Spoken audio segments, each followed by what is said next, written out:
Hola, buenas tardes a todas, todos, todos y todes. Les damos la bienvenida a la conferencia Una perspectiva integral, los ejes conceptuales de la ESI. Yo me presento, soy Violeta Lanín y formo parte del Programa Nacional de Educación Sexual Integral. En esta oportunidad nos encontramos presentes docentes que nos saludan de distintas provincias, tutoras, tutores y equipos de coordinación de los cursos virtuales que forman parte de las acciones de formación docente del Programa Nacional de Educación Sexual Integral. La conferencia de hoy, como sabrán, es parte del trayecto formativo en el cual ustedes vienen participando, de los 3 cursos de ESI, la ESI en la escuela, Derechos y Diversidad Sexual, que nos acompaña también su responsable de contenidos, Ana Arévalo, la ESI en la escuela, Embarazos, Maternidades, Paternidades en la Adolescencia, que nos acompaña Paula Feinsohn, su responsable de contenidos, y la ESI en la escuela, Un derecho, un desafío, un camino por recorrer, y que nos acompaña María Rollano, su responsable de contenidos. Antes de seguir con las presentaciones, queremos ante todo agradecerles enormemente la participación al evento de hoy.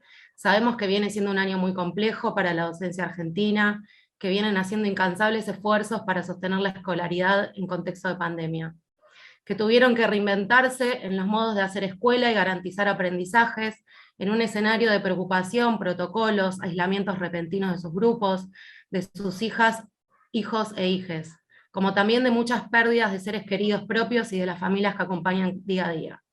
En este sentido, queremos valorar enormemente que pese a la sobrecarga de tareas propias del contexto actual, elijan y sigan formándose en ESI, que como venimos viendo en las clases, se trata de una formación tendiente a promover y garantizar derechos que hacen a la vida cotidiana de nuestras y nuestros estudiantes. Para que se den una idea, en esta corte se inscribieron 3.000 docentes en cada uno de los cursos, lo cual nos enorgullece un montón y nos llena de esperanza. Agradecemos también la presencia de sus tutoras y tutores, de las y los coordinadores de los cursos, de las personas del equipo nacional de ESI que nos acompañan el día de hoy, como Marisa Ranconi, que forma parte de la coordinación general del programa, a Virginia, que desde el Infod nos acompaña detrás de cámara, garantizando las cuestiones técnicas para que podamos llevar adelante este encuentro. Y celebramos enormemente la posibilidad de encontrarnos con docentes de diferentes provincias, niveles, modalidades educativas. Como veremos en la exposición, los ejes conceptuales de la ESI es un tema transversal a todos los cursos del programa, en tanto se trata de una herramienta metodológica que nos permite mirar el cotidiano de nuestras escuelas, de las relaciones que entablamos, de los contenidos que abordamos para atender a un abordaje de la educación sexual que sea integral. Ahora sí, les pasamos la palabra a nuestro expositor, Marcelo Celarrayán. Él es licenciado en Antropología Social, especialista en géneros y sexualidades, trabaja en el Programa Nacional de Educación Sexual Integral desde su creación, y desde hace algunos meses tenemos el honor de que sea nuestro coordinador, junto a Marisa Ranconi, que le acompaña en este nuevo rol. Marcelo siempre acompañó de cerca los diferentes cursos virtuales de ESI, tanto en el diseño de los mismos, como también en la lectura atenta de las temáticas emergentes traídos por las y los docentes de todo el país. Es una alegría contar con la generosidad de esta exposición. Bueno, muchas gracias, Viole, gracias María, Ana, Paula, Virgin y todas las coordinadoras y coordinadores, tutores, tutoras y también docentes que están viendo esta transmisión. Es una alegría enorme también poder entrar en contacto con toda la gente que está haciendo estos cursos, que realmente nos dan mucha alegría y satisfacción, porque ha sido una de las acciones del programa desde su creación que se viene sosteniendo, y año tras año vamos reafirmando la necesidad de contar con estos espacios de formación y de reflexión. Esta vez vamos a estar charlando sobre los ejes conceptuales de la ESI para estos 3 cursos virtuales. La idea que vamos a estar desarrollando, en principio, tiene una estructura, la armamos como una cuestión más genérica al principio para ver y entender cómo aparecen estos 5 ejes, a qué lógica responden, cuál es la concepción de sexualidad donde descansan, y después vamos a ir desarrollando cada uno de ellos y viendo de qué manera nos van interpelando en la escuela. Para eso voy a empezar a hacer una presentación. Me dicen si está saliendo. Buenísimo. Bien, vamos a alargar entonces con algo que nos parece interesante, porque es de algún modo una definición de sexualidad que tiene un consenso amplio en términos de la comunidad internacional, como es el organismo, la Organización Mundial de la Salud, y que nos parece que de algún modo está emparentado con la concepción de sexualidad que nos interesa destacar en la ESI y que seguramente ustedes ya han visto en los distintos cursos virtuales. Acá vemos que la sexualidad aparece como un aspecto central del ser humano, es como constitutivo de la persona, es el modo de vivir como persona sexuada, podríamos decir, ¿no? La sexualidad la podríamos definir de esa manera. El modo en que cada persona vive, asume, potencia, puede cultivar el hecho de ser sexuado. Y como vemos, está presente a lo largo de toda nuestra vida y abarca cuestiones que van del sexo, las identidades, los papeles de género, el erotismo, el placer, la intimidad, la reproducción, la orientación sexual. Como vemos, adquiere o abarca un conjunto grande de características que también se vivencian y que se experimentan en los pensamientos, en las fantasías, en los deseos, en las creencias, en las actitudes, los valores, las conductas, las prácticas. En este punto me parece que es interesante poder destacar entonces que la sexualidad es un aspecto central, es un aspecto constitutivo, como decíamos, y que pone en relación lo personal, lo subjetivo, lo que cada persona nos vamos construyendo con lo social. Entonces, la sexualidad siempre va a estar articulándose en estos dos aspectos. Un aspecto que tiene que ver con una categoría más subjetiva, en el sentido de que tiene que ver con lo que cada quien vivencia, siente como propio de su devenir personal e histórico, y también con lo que la sociedad va construyendo en relación a todas estas categorías que aparecen acá, ¿no? Por eso es interesante ver que la sexualidad dice, puede incluir todas estas dimensiones, no obstante, no todas ellas se vivencian o se expresan siempre. ¿Qué nos quieren decir acá? Justamente que la sexualidad va adquiriendo determinadas características de acuerdo a los distintos momentos de nuestra historia, las distintas etapas de la vida. Y en ese sentido, la sexualidad está influenciada por la interacción de factores biológicos, psicológicos, sociales, económicos, políticos, culturales, éticos, legales, históricos, religiosos y espirituales. Como vemos, no se puede reducir entonces la sexualidad exclusivamente a una dimensión. Por todas estas razones, por esta construcción que es personal, que es social, que es histórica, por todas estas dimensiones, la sexualidad claramente no es un instinto, sino es una cualidad, es una dimensión humana para que todos y todos somos sexuados, así como todos y todos somos personas. Esto me parece que es central para poder distinguir y poder darle el lugar que le corresponde a la sexualidad en tanto construcción social, una construcción social humana. Entonces, este es el punto de partida desde donde entendemos a la sexualidad. Cuando hablamos de sexualidad y cuando hablamos de la sexualidad en el campo educativo, inmediatamente aparecen, entre otras cosas, tres grandes preguntas que de algún modo ponen en tensión o generan distintos tipos de respuestas, que son: qué saberes se enseñan, qué saberes enseñar, qué actores sociales deben enseñar esos saberes y quiénes son los destinatarios de estos saberes.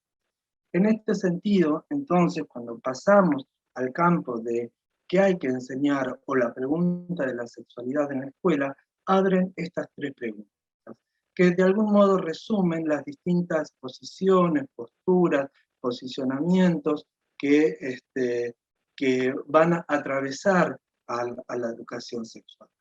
Para responder a estas preguntas y a todo lo que estas preguntas abren, habría como dos grandes visiones, dos grandes posiciones a partir de las cuales poder responder estas preguntas. Una son las visiones más esencialistas, donde la sexualidad aparece como un hecho presocial, como algo ahistórico, como algo del orden de la esencia, de lo invariable, de lo inmutable, de lo universal, que siempre se presenta de la misma manera en cualquier tiempo, en cualquier sociedad, y ahí y esa expresión de lo sexual, entonces la expresión que adquiere esa esencia, ¿no?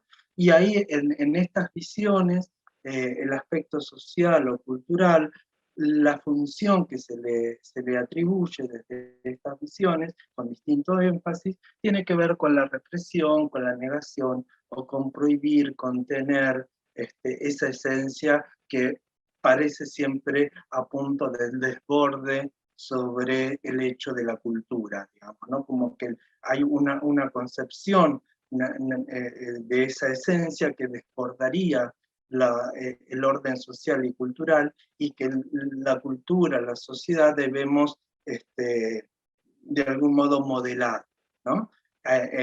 Entre ejemplos de las visiones esencialistas podemos mencionar, por ejemplo, el enfoque moralista, el enfoque biomédico, el enfoque de riesgo. Son todas concepciones de sexualidad que abrevan en estas visiones esencialistas que tienen por detrás esta idea de sexualidad. Por el otro lado tenemos las visiones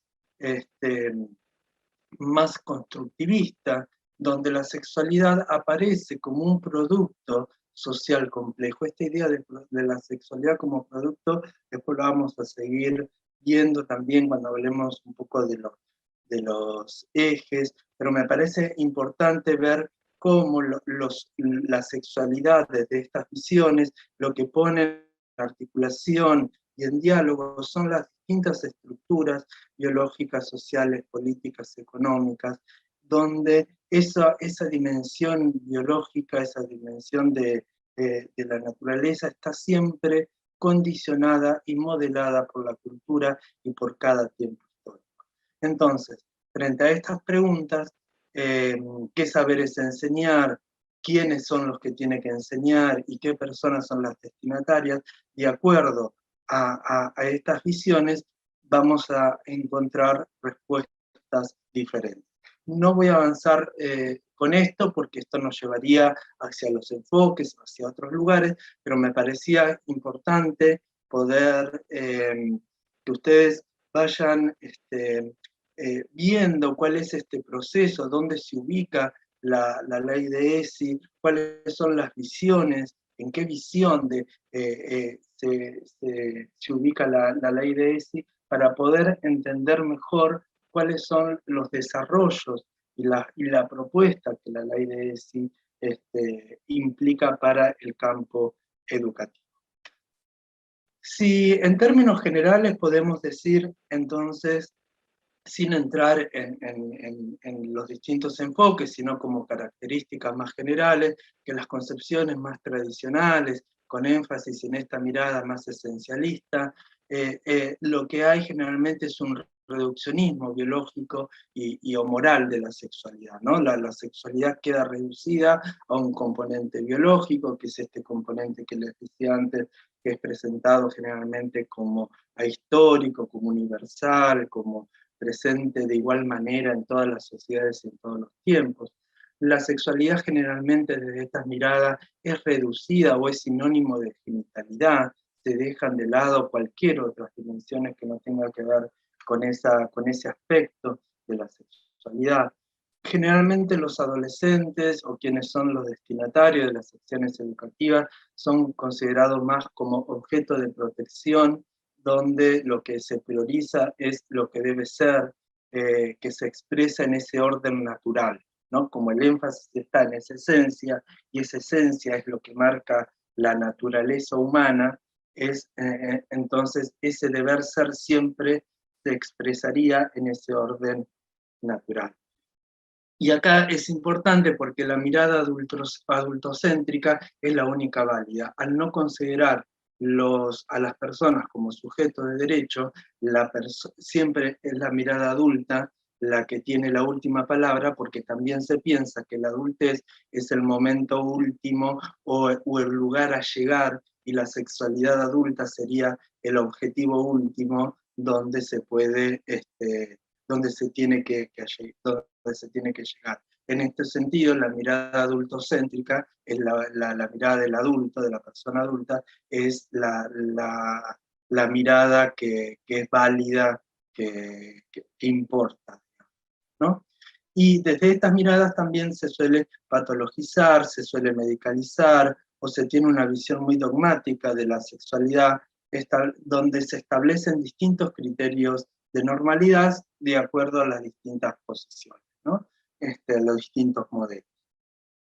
Acá es importante porque nuevamente lo que se considera desde estas visiones es que hay una esencia y cómo se debe desarrollar esa esencia. Todo lo que está por fuera o que viene a cuestionar esa esencia es patologizado, medicalizado o dejado de lado.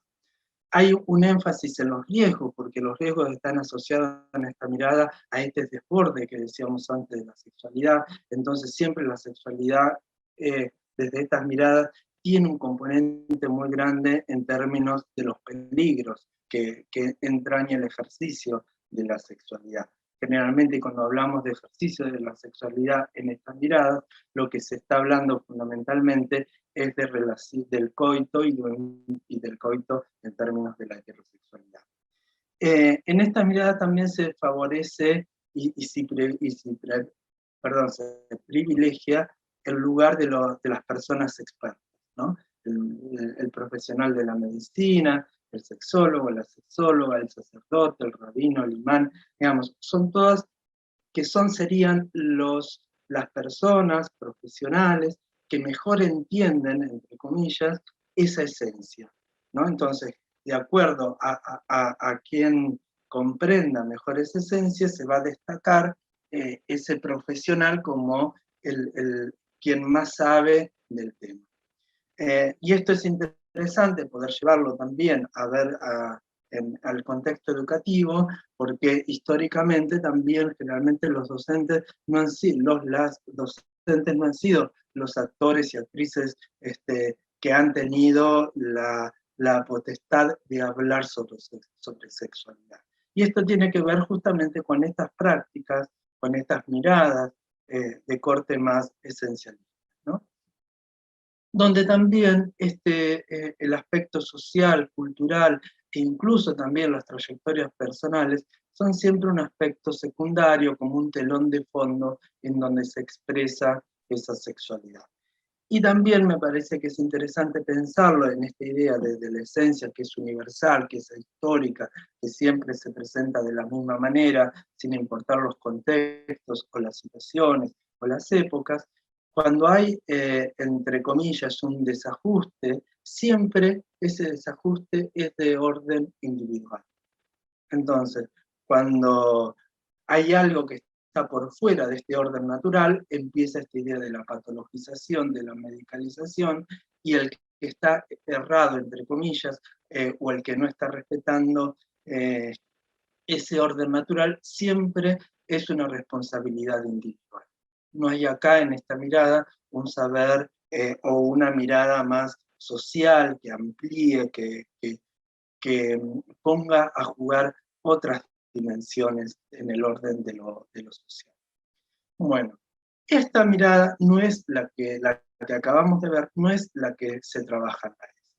La propuesta de la integralidad en relación a la ESI viene justamente porque como veíamos al principio, la sexualidad aparece como un fenómeno complejo, básicamente.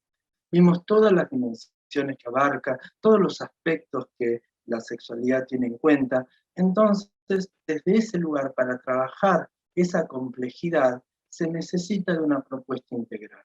Una propuesta integral que en términos de una política pública tiene su anclaje en los derechos humanos con un enfoque de género, que vamos a ir viendo ahora, que es qué significa esta idea, ¿no? Y en este punto podemos ver entonces que la propuesta de la ley de ESI, la propuesta que trabaja en la ESI, más que con una visión esencialista, abreva a todas estas miradas de corte más constructivistas o de corte más histórico. Ese es el aspecto que viene a marcar la ESI, ¿no? La sexualidad como un producto social, ¿no? Entendiendo que la sexualidad es un aspecto central del ser humano, es esta dimensión constitutiva que decíamos antes, que implica entonces un abordaje transversal, pero también específico, donde se integran distintos saberes. Ustedes ya saben, porque han estado transcurriendo en los distintos módulos de los cursos virtuales, van a ver que la propuesta, justamente como se trata de acompañar a ese sujeto sexuado, el Estado tiene que acompañar a ese sujeto sexuado, se lo hace de distinta manera, como decía anteriormente la definición. Y ese acompañamiento entonces se hace desde una manera transversal, pero también a partir de la educación secundaria, esa transversalidad puede ser acompañada de un espacio específico de acuerdo a lo que vayan determinando las distintas jurisdicciones. Otro aspecto que nos parece fundamental en esta propuesta de integralidad tiene que ver con la concepción de sujetos, ¿no? Trabaja con la ESI, viene a poner en el centro esta idea de sujeto de derecho, las niñeces, las adolescencias como sujeto de derecho, ¿no? Donde, y también los docentes y las familias, digamos, ¿no? Donde todas las personas que están involucradas en el hecho educativo son sujetos de derecho. Después vamos a estar analizando un poquito más todas estas categorías. También esta mirada integral, entonces, lo que tiene y donde se apoya fuertemente es en los derechos sexuales y reproductivos, y no solamente en esos derechos sexuales y derechos reproductivos, sino también en las condiciones para el ejercicio y el efectivo cumplimiento de esos derechos sexuales y esos derechos reproductivos. Y en ese sentido, la perspectiva de género contribuye a dar cuenta de las desigualdades existentes en ese orden sexual y de género, ¿no? Me parece el enfoque de género lo que nos viene a plantear fuertemente es que, si bien todas las personas tenemos los mismos derechos en términos formales, en el ejercicio concreto, en el efectivo cumplimiento de los derechos, todavía permanecen grandes desigualdades y es por eso que se necesita fundamentalmente un enfoque de género para dar cuenta de esas desigualdades. Nos pareció también importante poder pensar entonces a la ESI desde esta mirada integral, desde esta mirada que recupera la perspectiva de derecho y el enfoque de género, como la ESI no es un fenómeno aislado, no es una propuesta que está descontextualizada del resto de las normas que tenemos las sociedades democráticas y actuales. Ustedes están viendo acá cómo la ley de ESI se va articulando con distintos tratados internacionales y leyes nacionales que hacen que poder pensar a la ley de ESI como una trama en una red mucho mayor de normas que lo que vienen a traer es esta concepción de derecho humano, de pensar a las políticas públicas desde este lugar del enfoque de género del enfoque de derecho con una mirada de género, ¿no? Entonces, ven acá la cantidad de normas en los que la ley 26.150 se interrelaciona y dialoga directamente. Y acá también habría que poner, pero no lo pusimos para hacer un poco más clara esta filmina, que son también todas esas otras normas que son producto del sistema educativo. O sea, acá no estamos contemplando las resoluciones, por ejemplo, que ha sacado el Consejo Federal de Educación. Ustedes saben que el Consejo Federal de Educación es esa instancia donde se discute la política pública a nivel nacional, donde está reunido por el ministro o ministra de Educación Nacional, lo preside, y está constituido, además de la autoridad nacional, los ministros y ministras de las distintas jurisdicciones. Ese Consejo Federal se expresa para el campo educativo a través de distintas resoluciones. La ESI tiene distintas resoluciones, una de esas resoluciones tiene que ver con la aprobación de los lineamientos curriculares, que ahora vamos a estar viendo, entre otras, pero bueno, son otras normas que hacen al cómo llevar adelante, cómo implementar esa ley, que como vemos, dialoga con todo un conjunto normativo muy importante. Bien, ¿cuáles son entonces, qué establece esa ley 26.150? ¿Cuál es, para mí, este primer artículo de alguna manera, si bien es un artículo de una ley que sabemos que es corta, que es acotada, de alguna manera nos trae en este primer artículo dos aspectos que son fundamentales. Primero, esta idea de todos los educandos tienen derecho a recibir educación sexual integral, lo que está trayendo es esta perspectiva de derecho.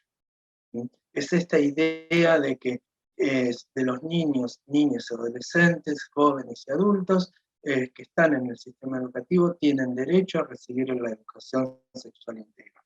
Ahí hay claramente una idea de sujeto de derecho. Y si es el derecho que tienen en estas personas, el Estado y las escuelas lo que tenemos que hacer es garantizar ese derecho. Entonces ahí, en esa primera oración, en ese primer aspecto de este primer artículo de la ley, aparece claramente esta idea de derecho. Y la segunda parte de la ley, de este primer artículo, perdón, dice: a los efectos de esta ley, entiéndase como ESI la que articula aspectos biológicos, psicológicos, sociales, afectivos y éticos. Y ahí me parece que es importante, justamente en la manera que encontraron los y las legisladores de poder dar cuenta que la sexualidad es algo más que la dimensión genital o que la dimensión biológica. La sexualidad está influenciada por múltiples factores que, como vimos, se van desarrollando a lo largo de toda la vida, y eso es lo que nos lleva justamente a ampliar la mirada de la sexualidad en términos más tradicionales, donde desde esa mirada tradicional solamente se la liga a la reproducción o a la biología.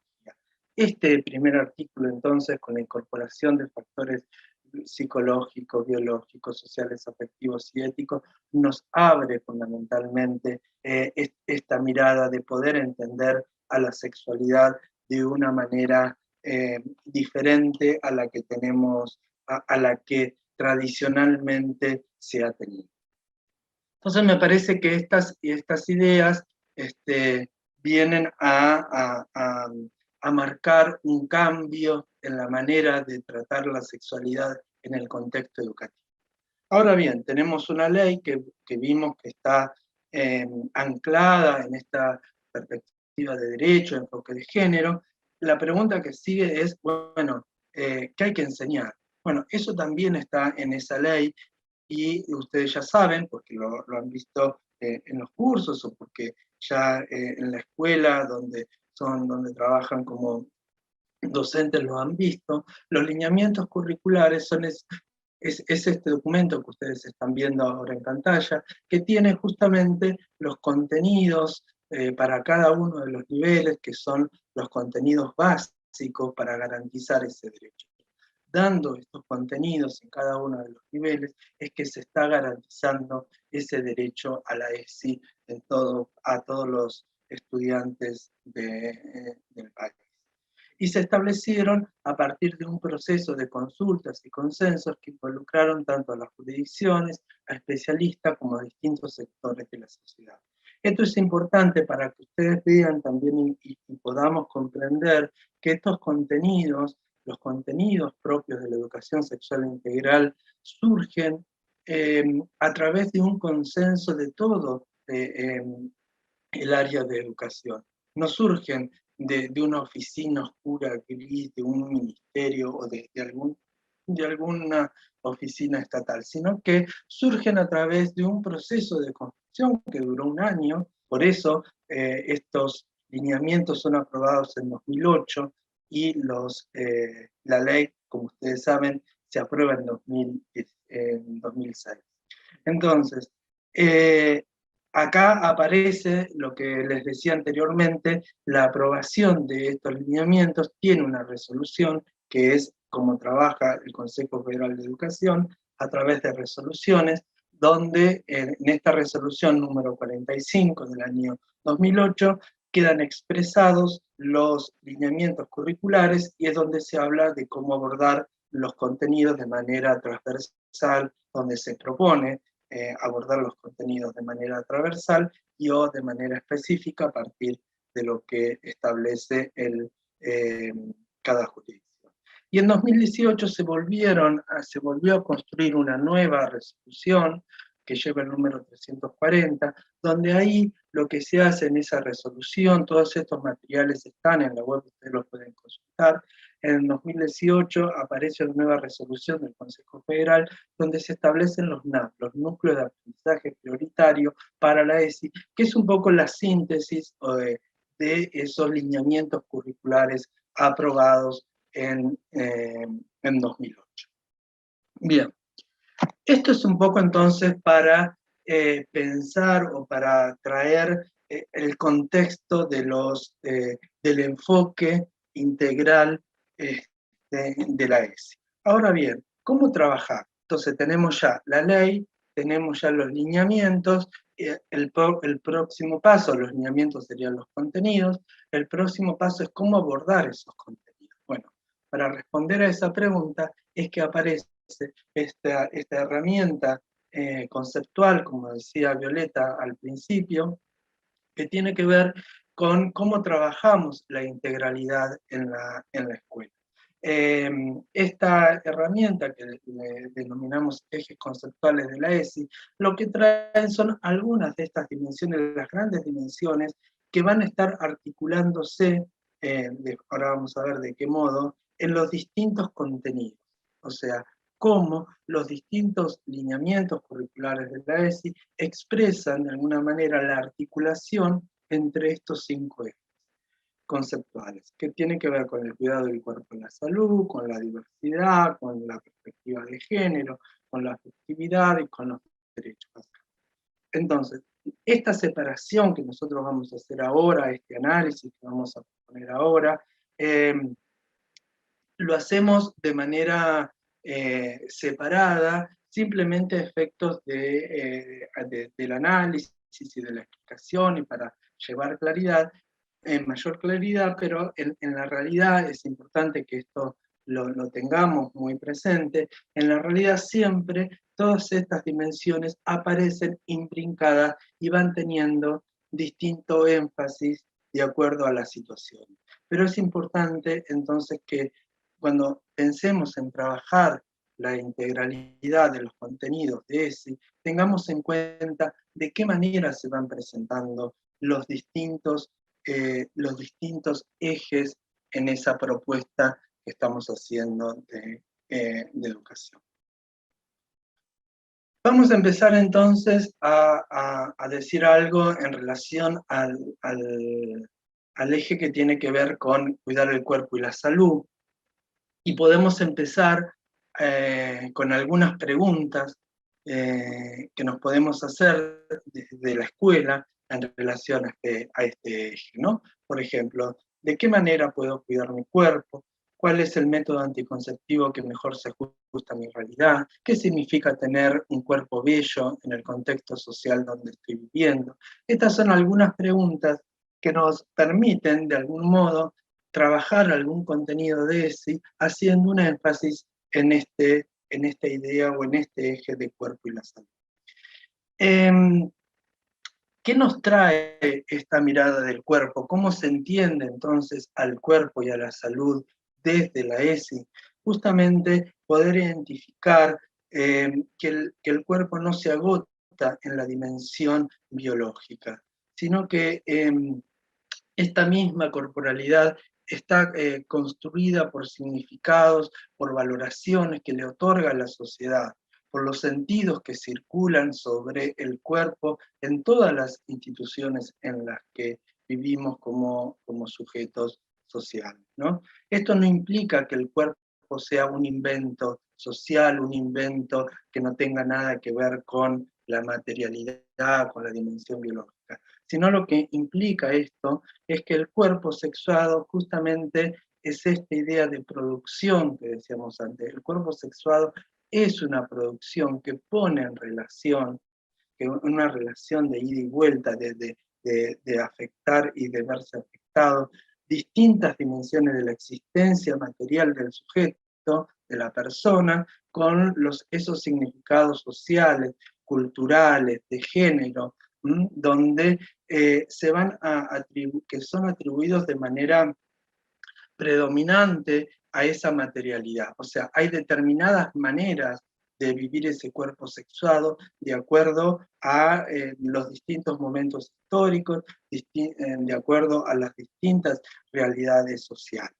Esta idea de que haya determinados significados que sean los que son más preponderantes o los que son de una manera hegemónica, lo que nos viene a traer es justamente que existen distintas maneras en que se presenta el cuerpo, pero hay algunas formas que son más valoradas o tienen un valor social mayor que otras, para decirlo de una mejor manera. En ese sentido es importante reflexionar sobre esas representaciones del cuerpo que sostiene la sociedad y que muchas veces se reproducen en las instituciones educativas, como los estereotipos de belleza. ¿Cuáles son esos estereotipos de belleza para las masculinidades y para las feminidades? Entendiendo que esos estereotipos están conformados justamente por ese conjunto de significados sociales que tienen una preponderancia y que se instalan como los únicos válidos, o no sé si los únicos para no ser tan taxativo, pero sí como los fundamentales, los que tienen que estar. También es importante trabajar el autocuidado y el cuidado de las demás personas y la promoción de la salud. Cuando nos referimos entonces al cuidado del cuerpo desde la ESI, abarcamos una multiplicidad de temas relacionados con el ejercicio de los derechos, porque también la salud, desde esta perspectiva, también la salud es un derecho. Entonces, tenemos que ver ahí, trabajar, por ejemplo, cuestiones que tengan que ver con el conocimiento y el respeto del propio cuerpo y del respeto del cuerpo de las demás personas, el reconocimiento de la propia intimidad, el ejercicio placentero y responsable de la sexualidad. Esta idea de corporalidad, esta idea de cuerpo y de salud, también incorpora esta mirada del placer de vivir placenteramente esa corporalidad.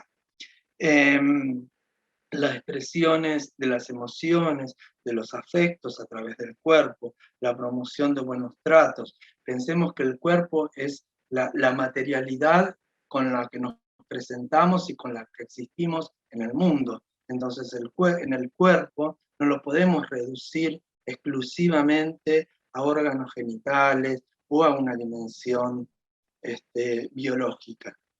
Tenemos que poner en relación toda esta idea más compleja de corporalidad. En ese sentido, y para ir terminando ya con...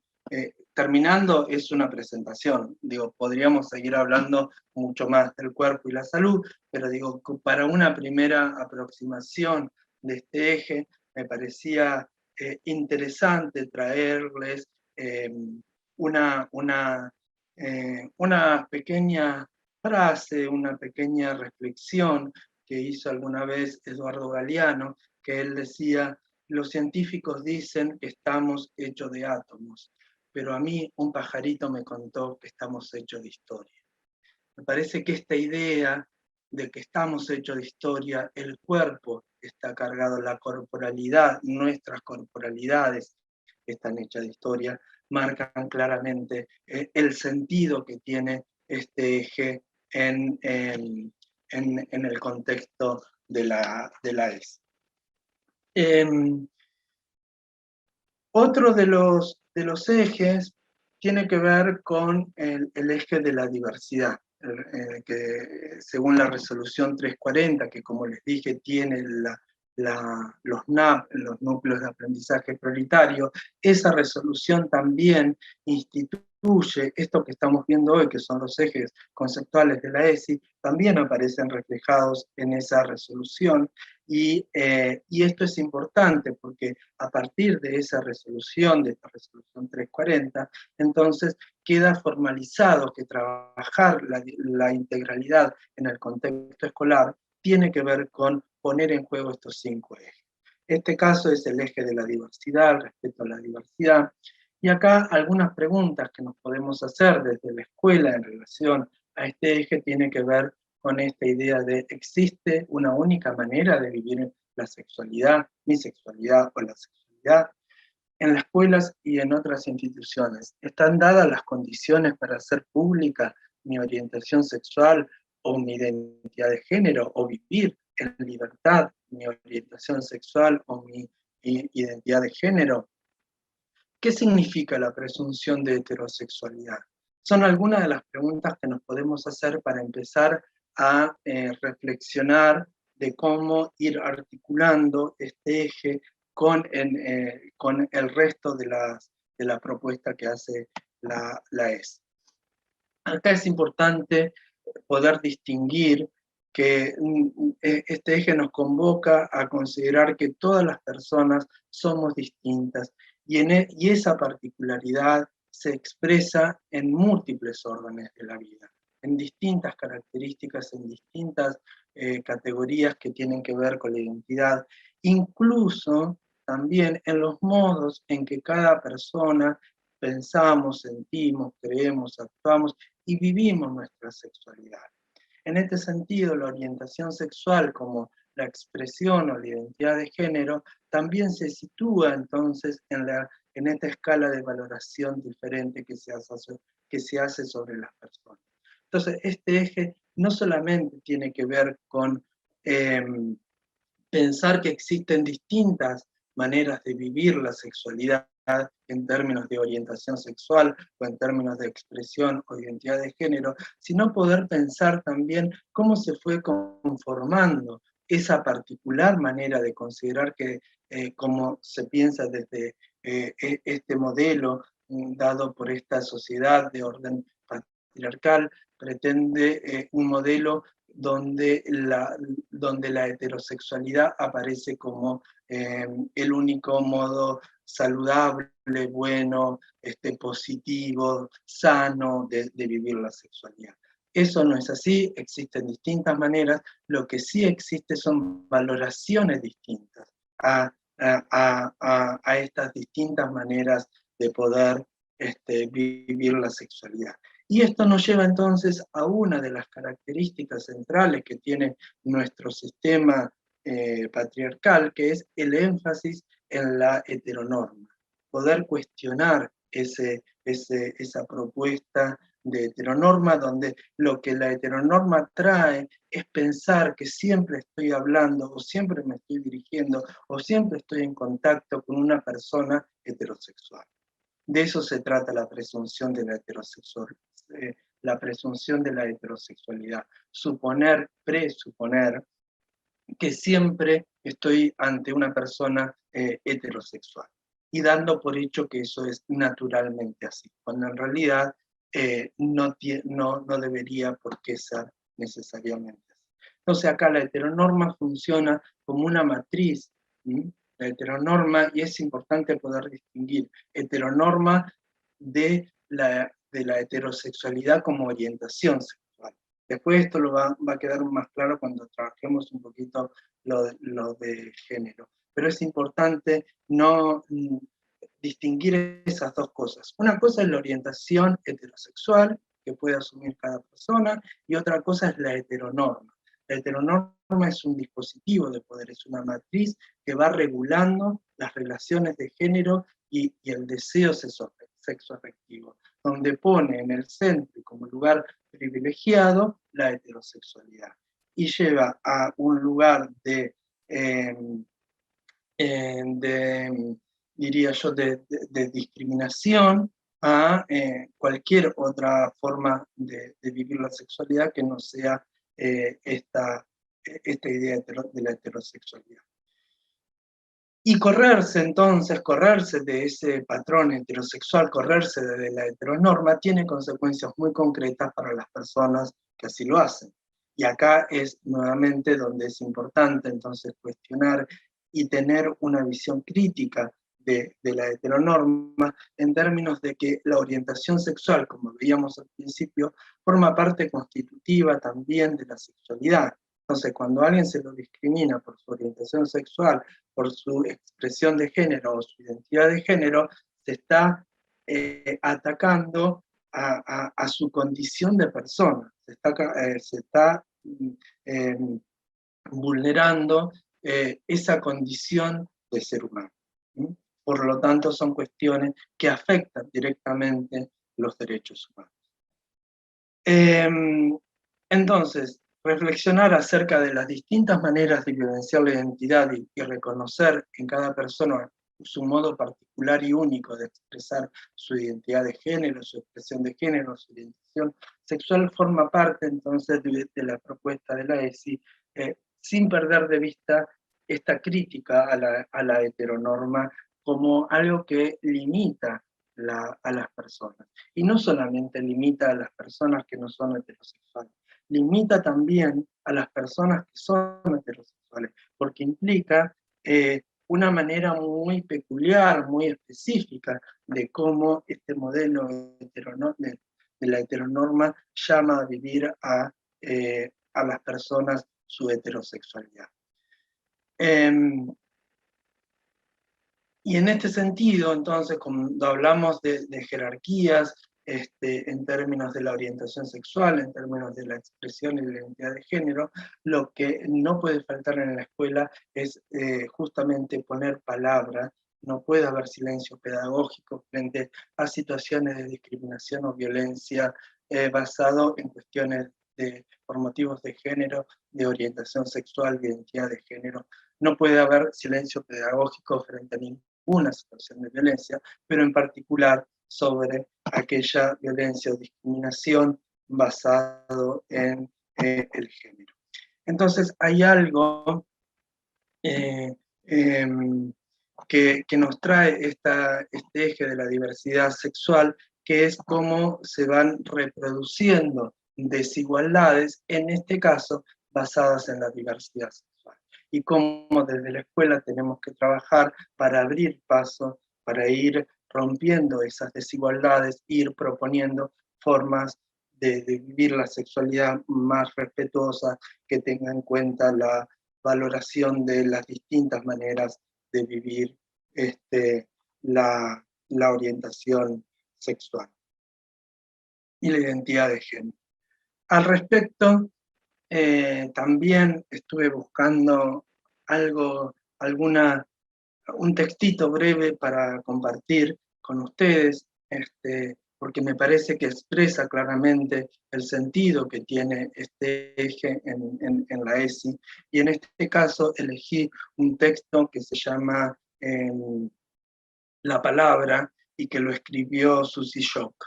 Susie Shock es una activista, es una persona que escribe, es una artista, y tiene un pequeño texto que dice lo siguiente, que le escribe a su sobrina. Dice: Chango, Chirita, Gurises, aquí te habla de nuevo la Susi.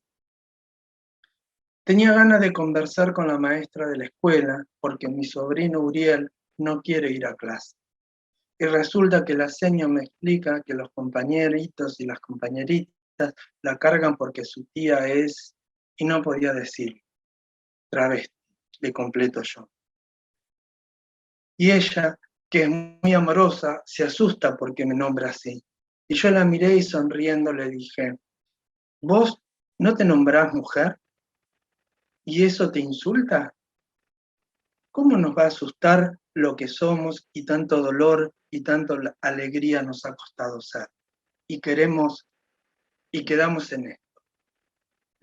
Cuando me veas venir a buscarlo, no dudes en decirlo, y si tenés un megáfono, por favor usalo. Ahí viene la tía travesti de Uriel. A mí me encanta cómo suena. Orgulloso de ese nombrarme. Orgullo gigante y bien maricón. Abrazo y beso de la tía Traba. Parece que este texto, que está en el libro Crianzas de Susy Shock, muestra claramente esta discusión, esta idea que trae, esta propuesta que trae el eje de diversidad en términos de la ESI.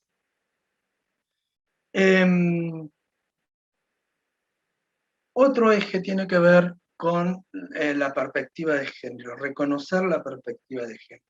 Algunas preguntas que nos podemos hacer en relación a este eje tiene que ver: ¿hay cosas de varones y de mujeres que son exclusivas? ¿Qué significa en el contexto escolar ser una mujer de verdad o un hombre de verdad? ¿Qué podemos hacer para achicar la brecha entre los géneros de las personas? Son algunas de las preguntas que nos iluminan para poder empezar a pensar en este eje que tiene que ver con reconocer la perspectiva de género. Es importante entonces reconocer que la categoría de género es una categoría relacional. El género habla de relaciones, ¿no? El género no es un tema solo de mujeres, no es una cuestión solo de varones. El género es un concepto que pone en relación las masculinidades y las feminidades. Y la perspectiva del género en particular está basada justamente en la teoría de género y se inscribe en un paradigma también teórico, histórico y crítico. ¿Y por qué es crítico y por qué es histórico? Porque justamente esta categoría, la perspectiva de género, es presentada a partir del movimiento feminista, que trae el concepto de género, y que a lo largo de la historia y a través de los movimientos sociales y la academia fundamentalmente, se fue transformando en una mirada particular en esto que llamamos perspectiva de género, que actualmente es asumida también por los organismos internacionales, porque justamente lo que trae la perspectiva de género tiene que ver con un marco teórico y una herramienta conceptual. Me parece que esto es importante poder pensarlo a la perspectiva de género como una herramienta, como un marco teórico, una herramienta conceptual que va a explicar cómo se construye, cómo funcionan las reglas, los valores, los saberes, las prácticas. Implica una metodología, implica dar cuenta entonces de las relaciones de poder, implica dar cuenta de este sistema jerárquico que va organizando las relaciones desiguales entre varones y mujeres. Entonces, lo que nos trae la perspectiva de género es esta categoría de análisis, esta herramienta conceptual que pone el énfasis en las relaciones entre los géneros y dice que esas relaciones entre los géneros están atravesadas por relaciones desiguales de poder. Es en este sentido que una masculinidad, o mejor dicho, las masculinidades y las feminidades no son no se corresponden ni tienen las mismas posibilidades ni oportunidades. Entonces, la perspectiva de género es crítica en ese sentido, que viene a poner el énfasis justamente a cuestionar la desigualdad, a cuestionar la discriminación, a cuestionar la violencia y la exclusión por razones de género.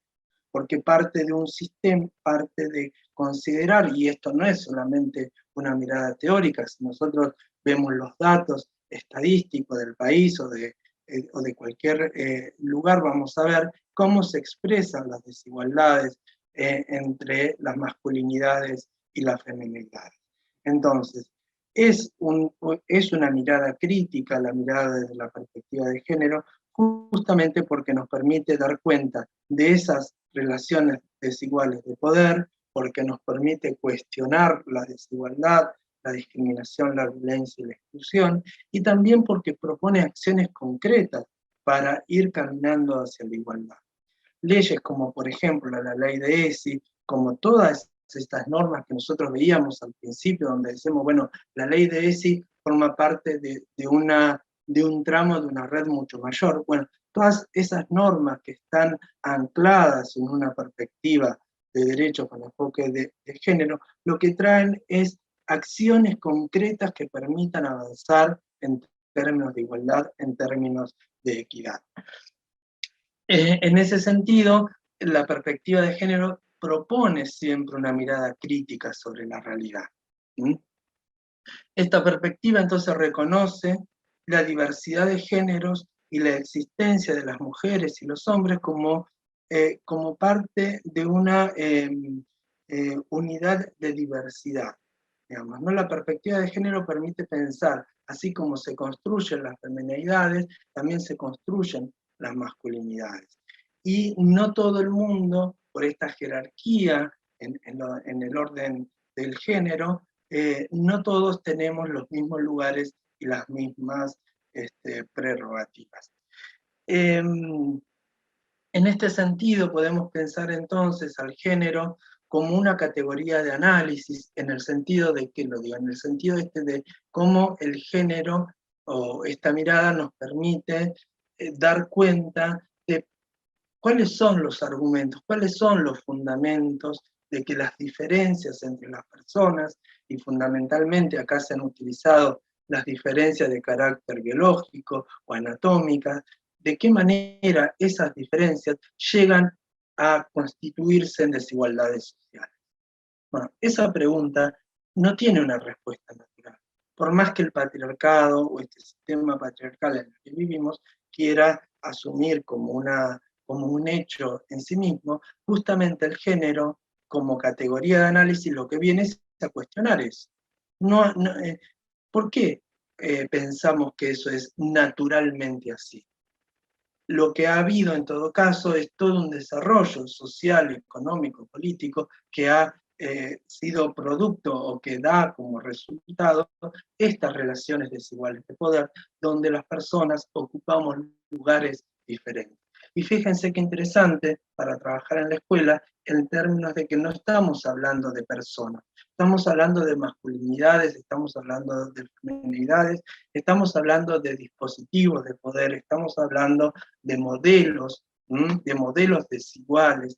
En ese sentido me parece que es importante distinguir siempre, corrernos de esta idea muchas veces habitual, donde muchas veces cuando se trabajan cuestiones de género surge como la pelea, no, las mujeres, no, los varones, no. No es ese el enfoque, no es esa la mirada que tenemos que llevar, sino tratar de trabajar justamente en cómo se están dando las relaciones entre los géneros en el contexto escolar y de qué manera podemos favorecer relaciones mucho más igualitarias entre las masculinidades y las feminidades.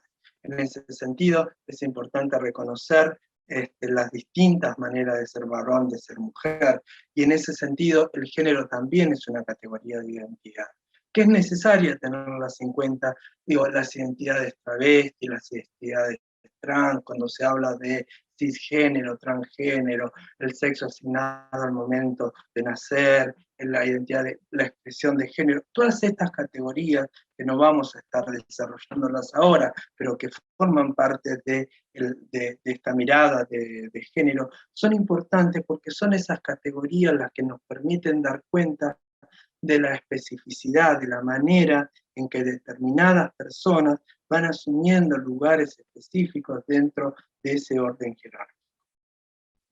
Y también el género tiene un orden normativo, que es esta idea de poder pensar, bueno, cuáles son los grandes trazos de desigualdad que incorporan estas sociedades. Bueno, el patriarcado es un gran sistema que genera desigualdad. También lo es el capitalismo, también lo ha sido el racismo en su momento, o sea, son grandes sistemas que se han organizado socialmente que producen grandes niveles de desigualdad. Entonces, procurar políticas que busquen y que tengan una perspectiva de género y un enfoque de derecho, lo que hacen es tratar de ir achicando esas brechas en estas relaciones entre los géneros. Entonces es importante ahí identificar los prejuicios, los estereotipos, las prácticas sociales, familiares referidas a las capacidades y aptitudes vinculadas al género. Hemos sabido que siempre se piensa, o históricamente se ha pensado, a las chicas que son naturalmente aplicadas, prolijas, y los varones son históricamente más desprolijos, que se desentienden del desempeño académico. Bueno, poder pensar en todas estas cuestiones en términos de género nos ayuda también a poder generar acciones educativas que favorezcan más la equidad. Entonces el género nos ayuda a analizar esas desigualdades sociales, económicas, políticas, culturales basadas en el género. Y justamente como estas desigualdades, si bien son sociales, impactan, como decíamos, también en términos personales, porque como decíamos al principio también, la sexualidad articula aspectos subjetivos y aspectos sociales. En tal sentido, les quiero leer ahora un micro relato que se llama Del siglo XIX al siglo XXI, que dice así. Lo escribe una autora que se llama María José García Pérez, es española, y dice así. Estoy tejiendo para mi nieta alas de amor infinito. Mi abuela creció sin madre y no le enseñaron a leer para evitar cartas con pretendientes. Mi madre lloró. No la dejaron acabar el magisterio porque sus hermanos varones no querían estudiar y una mujer no podía ser más. Mi hermana y yo somos universitarios. Mi hija quiere ir a Marte. Mi nieta aún no existe, pero yo sigo tejiendo para ella alas sin fronteras. Me parece que nuevamente acá esta autora que le dedicó este microrrelato a su madre, que quiso ser maestra y no pudo, vemos claramente cómo impacta estas brechas, estas relaciones de género desiguales, impacta, como decía, en las historias y en las geografías personales. Pasamos ahora al eje de la afectividad y con esto ya vamos terminando esta parte al menos. Algunas preguntas que nos podemos hacer a partir de este eje tienen que ver con, en la escuela, ¿puedo hablar de lo que me pasa? ¿Qué lugar tiene el diálogo a la hora de resolver las situaciones problemáticas que se nos presentan diariamente en la escuela? ¿Cómo saber si estoy viviendo un vínculo afectivo violento? Entonces, acá es importante tener en cuenta que la afectividad está presente en toda interacción humana y lo que nos trae entonces la afectividad implica la afectividad implica esta capacidad de afectar y ser afectado por la otra persona. Incorporar entonces esta dimensión nos aleja de esas miradas también reduccionistas que se inscriben que se definen como única y una manera exclusiva, donde la razón definiría de manera sistemática y cerrada al ser humano, en esa dicotomía que se ha presentado siempre entre la razón y el mundo de lo afectivo, el mundo de lo sensible. Entonces, diferenciar es importante, traer esta dimensión afectiva, porque lo que nos trae es esta idea justamente de la afectividad tiene que ver con esa idea de afectar a otras personas y ser afectados por, por esas personas. Entonces la afectividad acá claramente eh, es, una, es una dimensión social, la afectividad. Es una dimensión que nos construye, así como nos construyen la sexualidad como seres humanos, también nos construye la afectividad, porque la afectividad lo que trae es esta dimensión más de lo subjetivo, de qué me pasa cuando entro en contacto con otra persona. ¿Se entiende? Entonces, en ese punto, la afectividad tiene que ver con esta mirada, se emparenta entonces con esta mirada de la subjetividad, con ese conjunto de procesos que van construyendo al sujeto a partir de la relación que tenemos con otras personas. Para ser sujetos sociales necesitamos todo el tiempo el vínculo con otras personas. Con otras personas y también con el orden simbólico cultural. Entonces, es importante ver cuáles son, ampliar la mirada y humanizar esas relaciones. Pensar, bueno, ¿qué me sucede cuando estoy frente a otra persona? Y poder pensar la afectividad entonces como una construcción histórica. ¿Mm?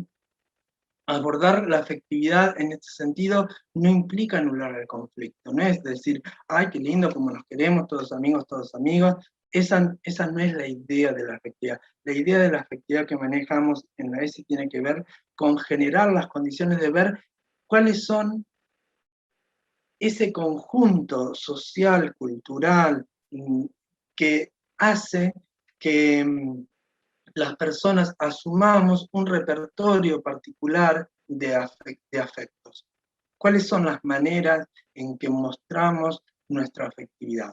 Y acá vamos a ver que no es lo mismo entonces pensar la afectividad en términos de género, porque por ejemplo, si pensamos a la afectividad y el género, lo que podemos ver es que el género, que muchas veces a las masculinidades se les enseña que la única afecto o la expresión de la afectividad o la emoción que representa esa afectividad legítima, buena, esperable, es la ira, es la violencia, resolver una situación conflictiva a partir de la violencia. Si podemos tener y ampliar esta mirada de la afectividad desde este lugar, de la afectividad como algo cultural, donde esa dimensión más subjetiva personal no puede escindirse de esta dimensión de lo social y cultural, vamos a poder entonces dar cuenta de una manera mucho más profunda lo que está sucediendo en el aula. Y esto lo hacemos, muchas veces lo hacemos casi sin darnos cuenta. Pensemos cuando entramos a una aula y hacemos un panorama general, una mirada general a los distintos estudiantes que están en esa aula. Muchas veces cuando hace tiempo que ya estamos con esos grupos, identificamos qué le pasa a esa persona. ¿Y eso por qué pasa? ¿Por qué podemos hacer esa identificación? Porque hemos logrado comprender cuál es ese contenido emocional, ese contenido afectivo que utilizamos las personas para poder expresar. Entonces, cuando tenemos en cuenta esta dimensión, vamos a ver que hay personas que se manifiestan mucho mejor a partir de la palabra, hay otras personas que se van a manifestar mejor o van a expresar mejor a través del arte, por ejemplo. No todo el mundo se expresa de la misma manera, pero sí es importante entonces tener esta esta idea de la afectividad anclada en la interacción humana, anclada nuevamente en algo del orden de lo subjetivo, en algo que se emparenta con la subjetividad, pero que no puede ser desprendido nunca de esta dimensión de lo social y de lo cultural.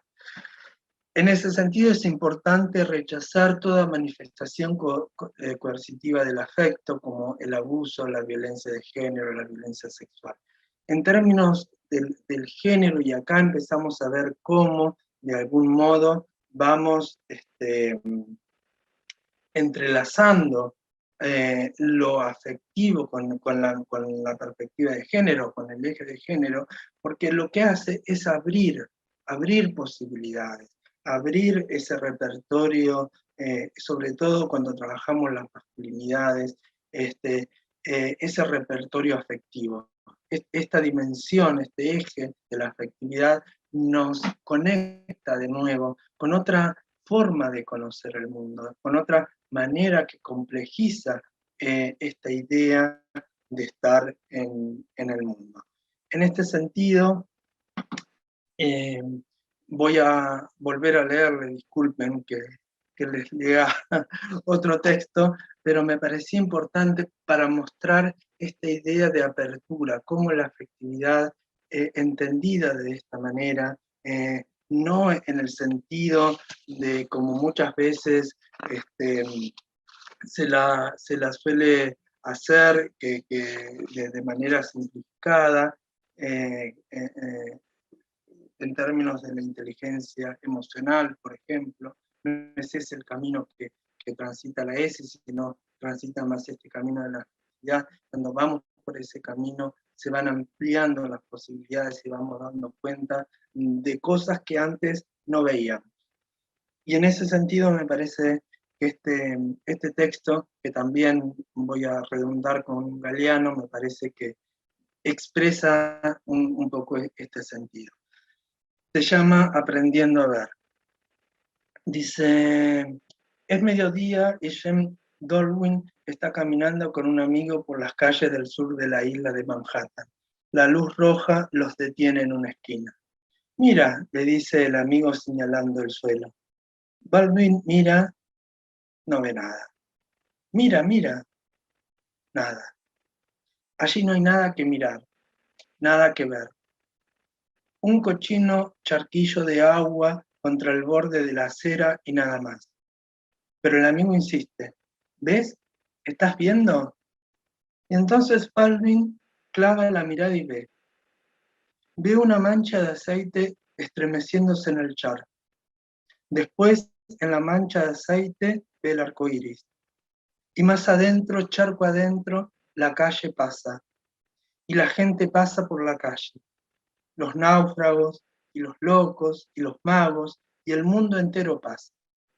Asombroso mundo, lleno de mundos que en el mundo fulguran. Y así, gracias a un amigo, Baldwin ve. Por primera vez en su vida ve. Me parece que acá queda claro esta idea de la apertura, esta idea de la afectividad, esta idea de la interacción humana, de la necesidad del encuentro con otros y con otras para poder ampliar ese repertorio de capacidades y de potencialidades. Para terminar, porque ya estamos casi en horario, tenemos el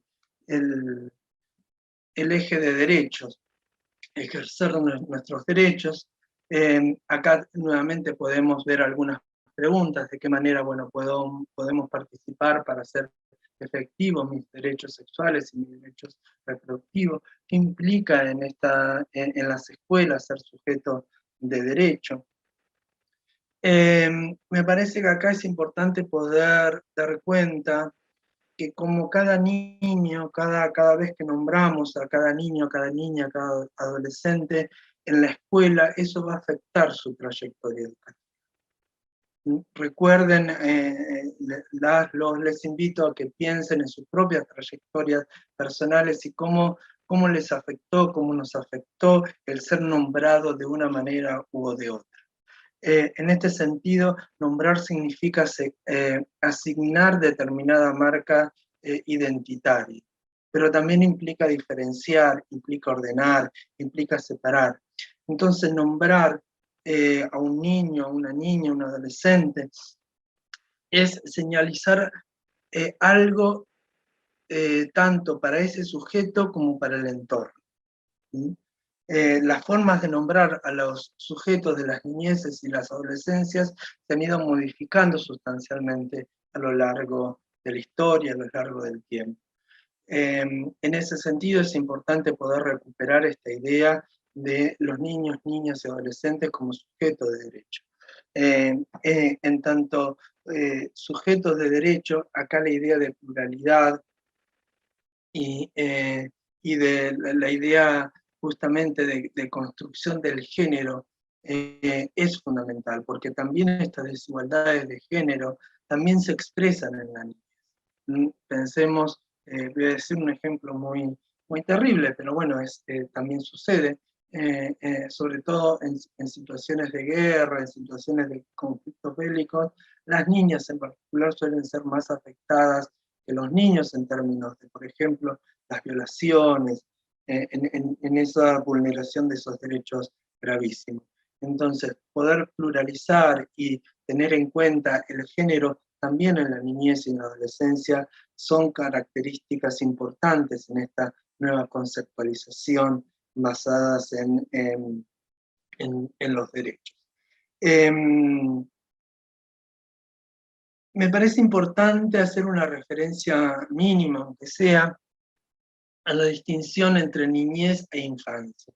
Porque infancia viene de un latín, de una palabra latina que tenía que ver justamente, que designa al que no habla o no tiene la capacidad de hacerlo. Esa idea de infancia entonces está asociada más a esa idea esa idea donde no existe el sujeto de derecho, lo que existe es un objeto de intervención, básicamente, ¿no? Ahí en esa idea de infancia, entonces, no hay voz, o si existe esa voz, no se permite su uso, porque está devaluada esa voz. Es una voz que no está completa, ¿no? Es una voz donde se privilegia esta idea de la voz del adulto. Entonces acá, en esta idea de infancia, lo que se pone en juego es justamente una idea de infancia que hay que intervenirla, que hay que prevenirla, que hay que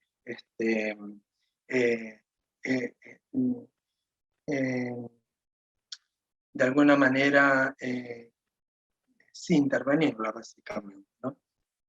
Lo importante es que no está el sujeto de derecho. El sujeto de derecho aparece fundamentalmente, el concepto de niñez tiene que ver con la concepción de la niñez como sujeto de derecho, como la infancia como sujeto de derecho. Y esto, pensemos que no ha sido un proceso histórico sencillo. En Argentina, pensemos que la ley Agote, que es del año 1919, tuvo vigencia hasta la sanción de la Ley de Protección Integral de los Derechos de Niños, Niñas y Adolescentes en el año 2005. Entonces, esta idea de niñas, niñas, adolescentes como sujeto de derecho es una idea y una concepción nueva en el tiempo, ¿no? Que ubica a las niñeces como como sujeto de derecho, que tienen derecho entonces a toda una serie de prerrogativas que deben ser fundamentalmente ejercidas por el Estado y que se basan fundamentalmente en el cuidado y la protección de esas miradas propositivas y no punitivistas. En este sentido, el Estado está obligado a actuar frente a los múltiples maneras de vulneración de los derechos de las infancias. Y por supuesto también a proteger esos derechos y a restituirlos cuando se han visto vulnerados. Hay, para entender esta idea de sujeto de derecho en la niñez, hay una idea también que viene de la Convención de los Derechos del Niño, como se decía en ese momento, de los años 80, que tiene que ver con la idea del interés superior del niño como un principio de acción que permite sacarlo de esa condición de infante. Esta idea del interés superior del niño lo que trae es que se le debe garantizar a los niños, niñas y adolescentes el mayor nivel de satisfacción posible, ¿no? Es un interés superior que se basa justamente no en esta idea de que no tienen voz, sino justamente en la voz propia, en escucharlos, en escucharla, en hacerlos partícipes de todo aquellas cuestiones que tienen que ver con los asuntos que los atacan. Y esto no implica,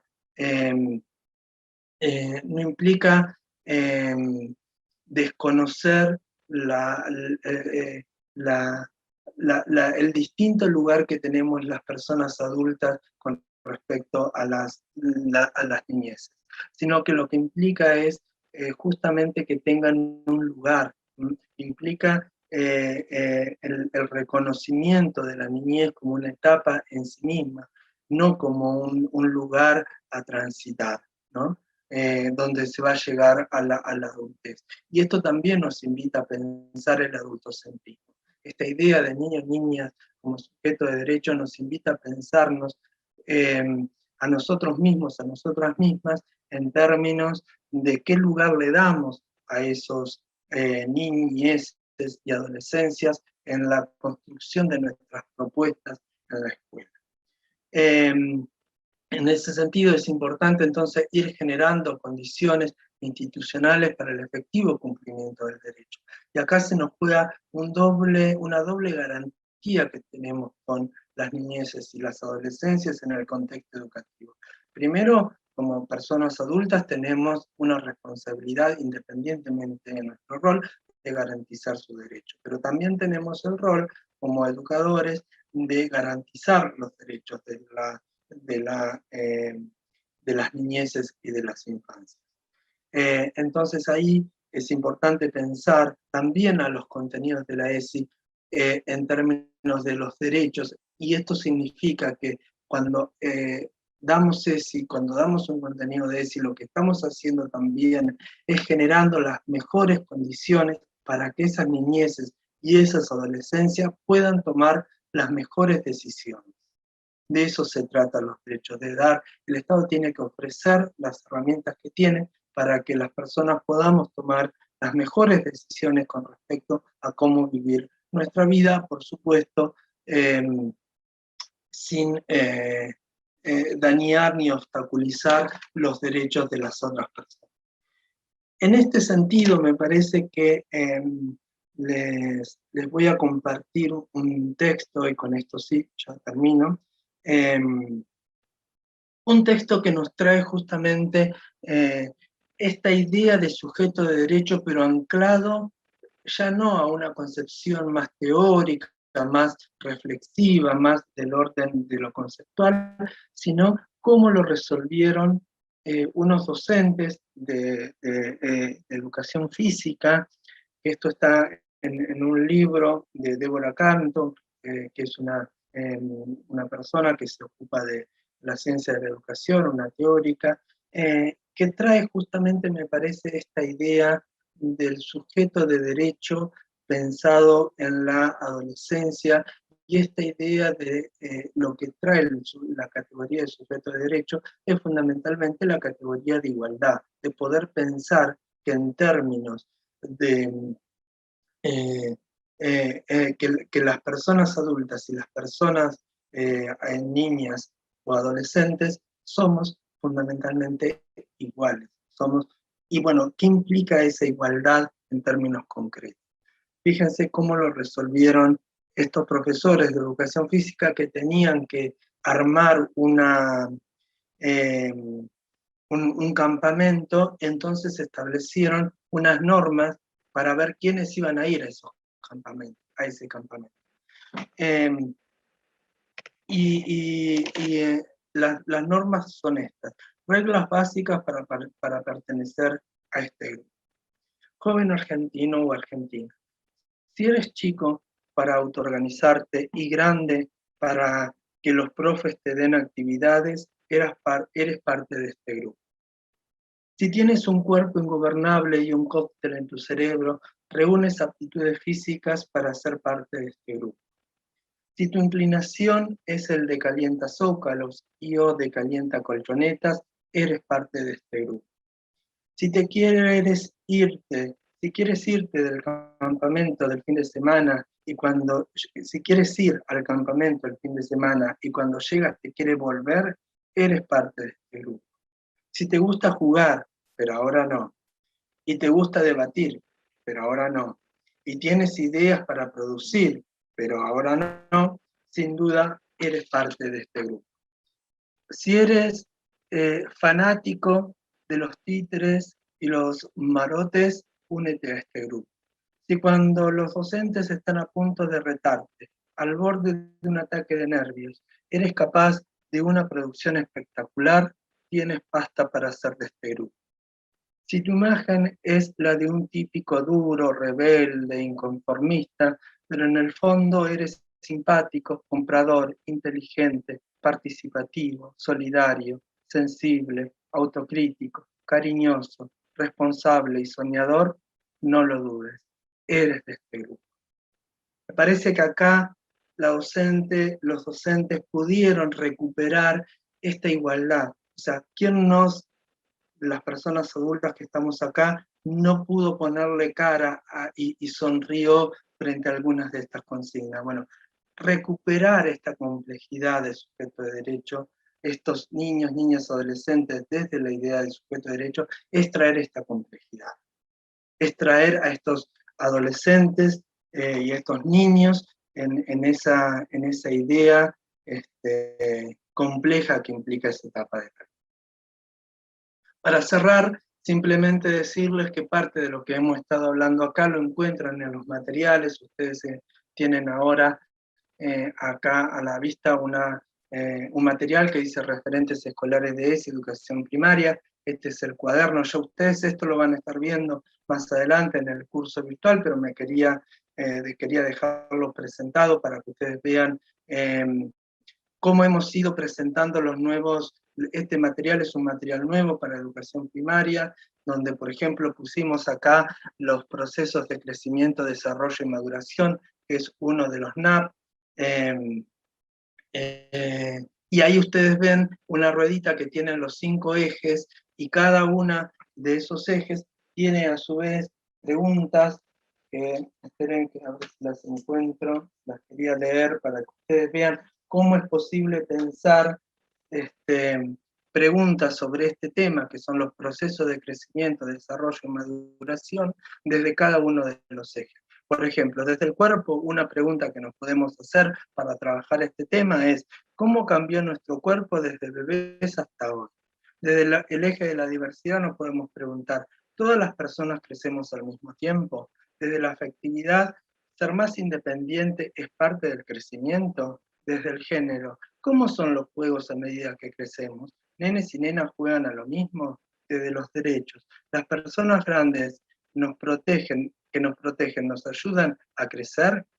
Estas son preguntas que están sacadas de este material. Una de las autoras de este material justamente es nuestra responsable de contenido, María, junto con otra compañera, Carla, también escribieron este material. Entonces también con esto poner en valor las personas que trabajan en los cursos virtuales,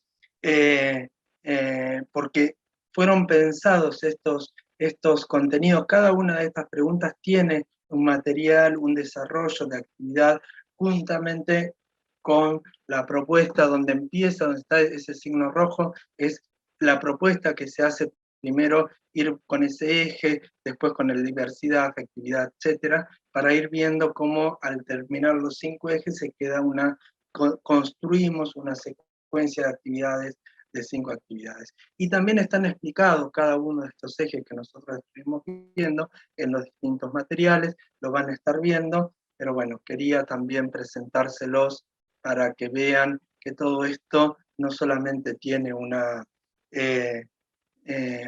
cuestión teórica, sino que todas estas cuestiones están ancladas en una propuesta didáctica en los distintos materiales.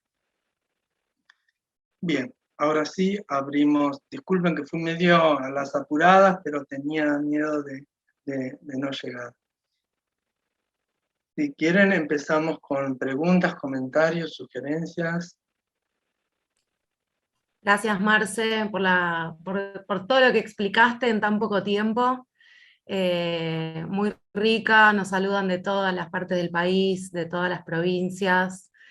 Muy contentas y contentos con todo lo brindado.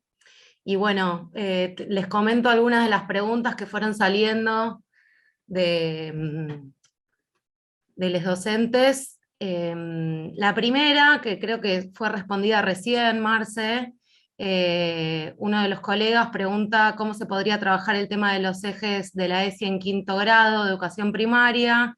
Estoy como tutor, ¿qué material bibliográfico sugiere? ¿Podría armar un proyecto? Bueno, creo que está contestada con los materiales que tenemos del programa, que están en los cursos virtuales y que también los pueden encontrar en nuestra página web.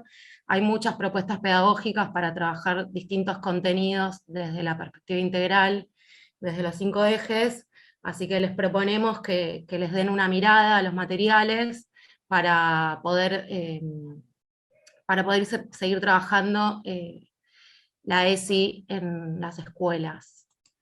Después tenemos una pregunta que nos hizo una colega: ¿cómo debemos actuar ante el uso de los baños? Una situación que es difícil que las personas comprendan cuando saben que la persona acepta su sexualidad, pero no así los compañeros. Hubo muchos comentarios en relación al uso de los baños, de distintas colegas, así que bueno, si alguno quiere contestar. Voy con algo general porque, bueno, es para ver y atender cada situación particular, pero me parece que en términos de lo que recién estábamos compartiendo, la respuesta a esas situaciones de los baños, que sabemos que es uno de los lugares donde se producen muchas situaciones de discriminación, violencia y demás, primero, la respuesta tiene que ser colectiva, tenemos que tratar de involucrar a los distintos actores sociales de la escuela en esta respuesta.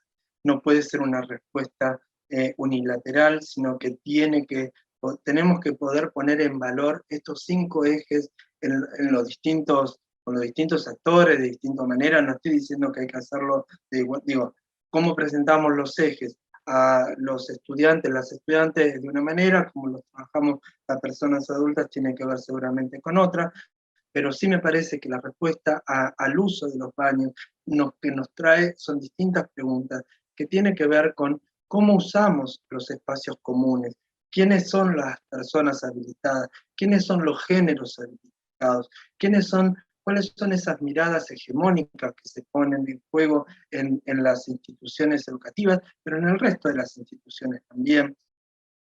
¿Por qué los baños terminan siendo, entre comillas, territorio de nadie?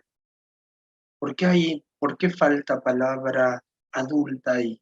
¿Qué cosas nos trae? Entonces, me parece que la respuesta, insisto, es colectiva, tiene que ver con poner en juego los distintos ejes que acá hemos trabajado, las cuestiones de los derechos, las cuestiones de los géneros, las cuestiones de cómo cada quien vive su cuerpo sexuado, etcétera. Me parece que la respuesta un poco va por ese lugar. No hay una respuesta única, no hay una respuesta. También sabemos que muchas escuelas siguen construyendo todavía baños separados, pero ese binarismo no es propio de la escuela. El binarismo está instalado en la sociedad. Entonces, ahí lo que implica, lo que nos lleva, me parece, lo que nos trae en todo caso la ESI a pensar en la escuela como un espacio crítico justamente de estas miradas binarias que siempre son jerárquicas y excluyentes, y cómo generar propuestas alternativas. Y ahí recuperando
Hola, buenas tardes a todas, todos, todos y todes.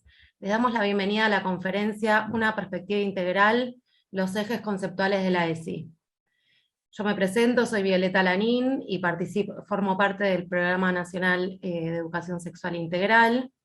En esta oportunidad nos encontramos presentes docentes que nos saludan de distintas provincias, tutoras, tutores y equipos de coordinación de los cursos virtuales que forman parte de las acciones de formación docente del Programa Nacional de Educación Sexual Integral. La conferencia de hoy, como sabrán, es parte del trayecto formativo en el cual ustedes vienen participando, de los 3 cursos de ESI, la ESI en la escuela, Derechos y Diversidad Sexual, que nos acompaña también su responsable de contenidos, Ana Arévalo, la ESI en la escuela, Embarazos, Maternidades, Paternidades en la Adolescencia, que nos acompaña Paula Fainzo, su responsable de contenidos, y la ESI en la escuela, Un Derecho, un Desafío, un Camino por Recorrer, y que nos acompaña María Rollano, su responsable de contenidos. Antes de seguir con las presentaciones, queremos ante todo agradecerles enormemente la participación al evento de hoy.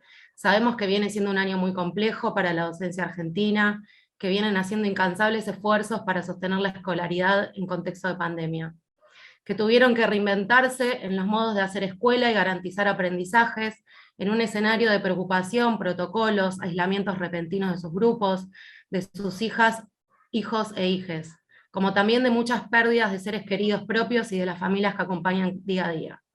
En este sentido, queremos valorar enormemente que pese a la sobrecarga de tareas propias del contexto actual, elijan y sigan formándose en ESI, que como venimos viendo en las clases, se trata de una formación tendiente a promover y garantizar derechos que hacen a la vida cotidiana de nuestras y nuestros estudiantes. Para que se den una idea, en esta corte se inscribieron 3.000 docentes en cada uno de los cursos, lo cual nos enorgullece un montón y nos llena de esperanza. Agradecemos también la presencia de sus tutoras y tutores, de las y los coordinadores de los cursos, de las personas del equipo nacional de ESI que nos acompañan el día de hoy, como Marisa Ranconi, que forma parte de la coordinación general del programa, a Virginia, que desde el Infod nos acompaña detrás de cámara, garantizando las cuestiones técnicas para que podamos llevar adelante este encuentro. Y celebramos enormemente la posibilidad de encontrarnos con docentes de diferentes provincias, niveles, modalidades educativas. Como veremos en la exposición, los ejes conceptuales de la ESI es un tema transversal a todos los cursos del programa, en tanto se trata de una herramienta metodológica que nos permite mirar el cotidiano de nuestras escuelas, de las relaciones que entablamos, de los contenidos que abordamos para atender a un abordaje de la educación sexual que sea integral. Ahora sí, les pasamos la palabra a nuestro expositor, Marcelo Celarrayán. Él es licenciado en Antropología Social, especialista en géneros y sexualidades, trabaja en el Programa Nacional de Educación Sexual Integral desde su creación, y desde hace algunos meses tenemos el honor de que sea nuestro coordinador, junto a Marisa Ranconi, que lo acompaña en este nuevo rol. Marcelo siempre acompañó de cerca los diferentes cursos virtuales de ESI, tanto en el diseño de los mismos, como también en la lectura atenta de las temáticas emergentes traídos por las y los docentes de todo el país. Es una alegría contar con la generosidad de esta exposición. Bueno, muchas gracias, Viole, gracias María, Ana, Paula, Virgin y todas las coordinadoras y coordinadores, tutores, tutoras y también docentes que están viendo esta transmisión. Es una alegría enorme también poder entrar en contacto con toda la gente que está haciendo estos cursos, que realmente nos dan mucha alegría y satisfacción, porque ha sido una de las acciones del programa desde su creación que se viene sosteniendo, y año tras año vamos